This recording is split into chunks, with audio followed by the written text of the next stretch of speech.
নমস্কার। বঙ্গ বিজেপি থেকে এবার দিলীপ ঘোষকে বহিষ্কার করা হয়েছে। একটা বড় সিদ্ধান্ত, আমাদের রাজ্যে বিজেপির পক্ষ থেকে একটা বড় সিদ্ধান্ত বলা যেতে পারে। দিলীপ ঘোষকে এই মুহূর্তে বহিষ্কার করেছে বঙ্গ বিজেপি। খুব গুরুত্বপূর্ণ খবর। দিলীপ ঘোষ কি টিএমসিতে যাচ্ছে? দিলীপ ঘোষ সেই দিন, অর্থাৎ যেদিন দীঘাতে জগন্নাথ মন্দির উদ্বোধন হয়, যেদিন মুখ্যমন্ত্রী ছিলেন, অর্থাৎ তার নেতৃত্বে, মুখ্যমন্ত্রীর নেতৃত্বে বলা যেতে পারে, তারই হস্তক্ষেপে পুরো মন্দিরটা নির্মাণ। দিলীপ ঘোষ যেদিন গেছিলেন, সেদিন থেকে বিজেপির যারা সমর্থক রয়েছে, যারা ভোটার রয়েছে, যারা কর্মীরা রয়েছে, বুথ প্রেসিডেন্ট, মণ্ডল সভাপতি, জেলা সভাপতি, এমনকি অগ্নিমিত্রা পোল থেকে শুরু করে শুভেন্দু অধিকারী, বিজেপির প্রত্যেকটা নেতা নেত্রী তার ওপর আক্ষেপ প্রকাশ করেছেন। দিলীপ ঘোষকে নানান কটূক্তি করেছেন বড় বড় নেতা নেত্রী, এবং বিভিন্ন মিটিং মিছিলে দিলীপ ঘোষকে ঢুকতে দেওয়া হচ্ছে না। তার যারা অনুগামীরা ছিলেন, দুদিন পূর্বে আমরা একটা খবর দেখলাম মেইনস্ট্রিম মিডিয়ায়, যে কোমরের বেল্ট খুলে খুলে মারছে, তারা পালিয়ে বেরাচ্ছে।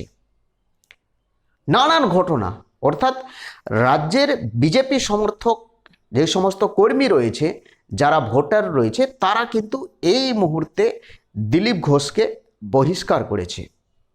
তারা বলতে চাইছেন যে আমাদের রাজ্যে নরেন্দ্র মোদী, অমিত শাহ বা আরও যদি কেন্দ্রের বিজেপি নেতা নেত্রী আসে, সেখানে যাতে দিলীপ ঘোষকে ঢুকতে না দেওয়া হয়। দিলীপ ঘোষ যদি সেখানে প্রবেশ করে সেই মঞ্চে, তাহলে আমরা কেউ থাকবো না। অর্থাৎ বুথ প্রেসিডেন্ট থেকে শুরু করে যারা ভোট দেয় বিজেপিকে বা যারা সমর্থক রয়েছেন, তারা কেউ থাকবে না। একেবারে কটূক্তি করেছে দিলীপ ঘোষের বিরুদ্ধে। এবং রাজ্যে যত সম্মেলন হবে, যত মিটিং মিছিল এবং গুপ্ত আলোচনা হবে, সেখানে যাতে দিলীপ ঘোষ না থাকে। সমস্ত বিষয়ে আমরা দিলীপ ঘোষকে জানিয়েছি। দিলীপ ঘোষ একটাই আনসার দিয়েছে,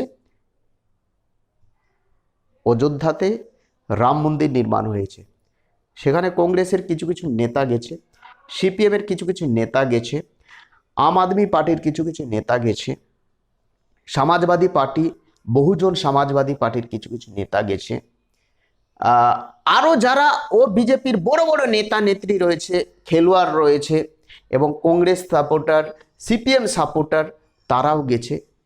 তাহলে তারা কি প্রত্যেকে বিজেপি হয়ে গেছে?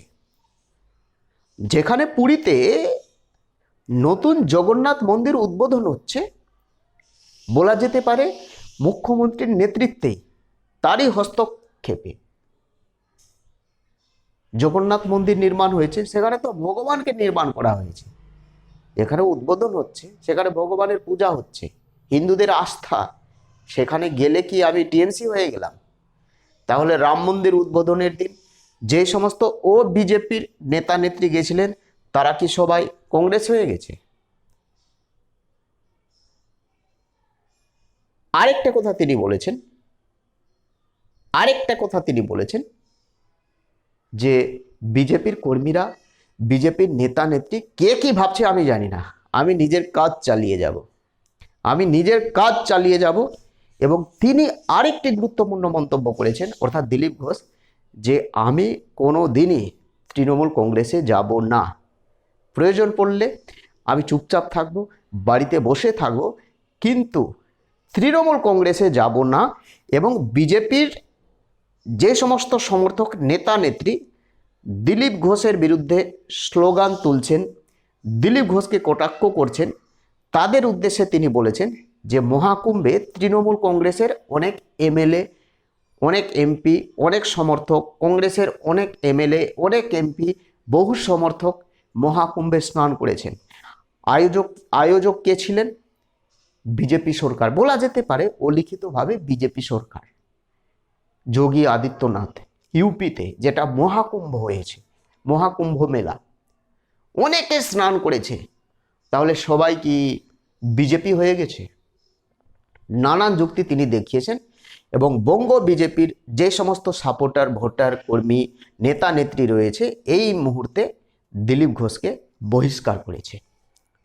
লিখিত আকারে কোনো নির্দেশিকা জারি করেনি বঙ্গ বিজেপি, কিন্তু অলিখিত আকারে একেবারে দিলীপ ঘোষের ওপর আক্ষেপ প্রকাশ এবং কোনো মিটিং মিছিল, কোনো গুপ্ত আলোচনায় যাতে দিলীপ ঘোষ না থাকে সেই ধরনের একটা অলিখিত নির্দেশিকা দিলীপ ঘোষের ওপর জারি করা হয়েছে আমাদের রাজ্যে অর্থাৎ পশ্চিমবঙ্গে।